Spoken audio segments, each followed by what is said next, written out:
You're in a conversation and someone says, if God made everything, then who made God? Abortion is none of your business. My body, my choice. Everyone should just live their truth. In each case, you know there's a problem, but you just can't quite explain why. What would you say? Hi, I'm Tim Barnett of Red Pen Logic with Mr. B. When discussing a challenging topic, it's helpful to pause and think through these 5 steps. T, test the claim. H, hold it up to scripture. I, identify assumptions. N, name the fallacies.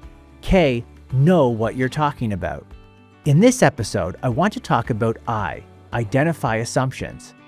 Sometimes an argument can sound persuasive, but not because it's true, but because it's loaded with assumptions that go unchallenged. So, the next time someone says something that challenges what you believe, here are 3 things to remember. First, every argument has assumptions. An assumption is something that has to be true for an argument to work, even if no one says it out loud. Some assumptions are well supported, others are not. If we don't identify the assumptions, we can't properly evaluate the argument.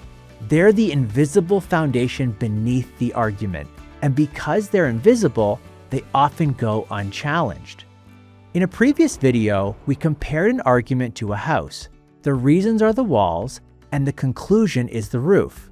Assumptions are the foundation upon which the house is built. If the foundation is false, the house will collapse. And when assumptions stay hidden, people often talk past each other. A few years ago, at my wife's birthday dinner, my 6-year-old daughter, Juliana, looked puzzled and asked, "Dad, what does a 1-2 smell like?" I was confused. I said, "Honey, 1 and 2 are numbers. Numbers don't smell." She asked again, "No, Dad, what's a 1-2 smell like?" Now I was completely lost. Finally, my 4-year-old daughter, Jocelyn, cleared it up. She said, "Dad, you look like a monkey and you smell like 1-2. We were using the same words, but assuming different meanings, and that created confusion. The same thing happens in arguments. Hidden assumptions create misunderstanding before the discussion even begins. So, before responding, we need to understand the power of assumptions, and that leads to our next point. Second, identify hidden assumptions. Most people don't announce their assumptions. They're often hidden within the challenge. That's why identifying assumptions is such an important critical thinking skill.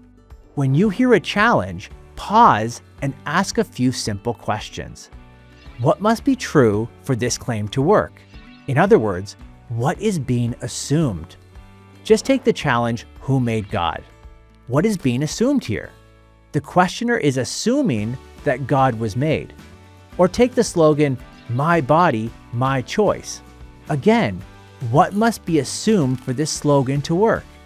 It assumes the unborn is part of the woman's body. When it comes to some challenges, the issue isn't merely what they said, it's what they left unsaid. That's why we need to identify the assumption. Now we're ready for our final step. Third, expose false assumptions. Once we've identified a hidden assumption, we need to ask a question. Is the assumption true? If it's not, it needs to be exposed. In Matthew 22, the Sadducees try to trap Jesus with a question about the resurrection. They describe a woman who has been married multiple times and then ask, "So who will she be married to in the resurrection?" At first, this may sound like a clever question. However, it rests on a false assumption, and Jesus knows it. In response, Jesus exposes their false assumption. He says, "For in the resurrection they neither marry nor are given in marriage." Notice the challenge only had force as long as the assumption stayed hidden. Once Jesus brings the false assumption into the light, the entire challenge collapses. That's the power of exposing assumptions. Take the challenge, who made God? It only makes sense to ask the question if God is the kind of being that was made. Classical Christianity describes God as uncreated, eternal, and the source of all existence. Psalm 90 verse 2 says, From everlasting to everlasting, you are God.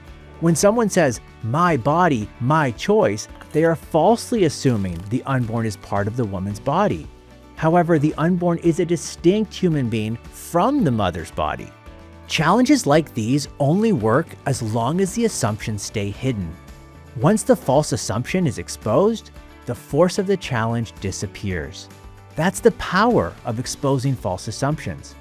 When the foundation fails, the challenge falls with it. So the next time someone argues something that challenges what you believe, remember these three things. First, every argument has assumptions. Second, identify hidden assumptions. And third, expose false assumptions.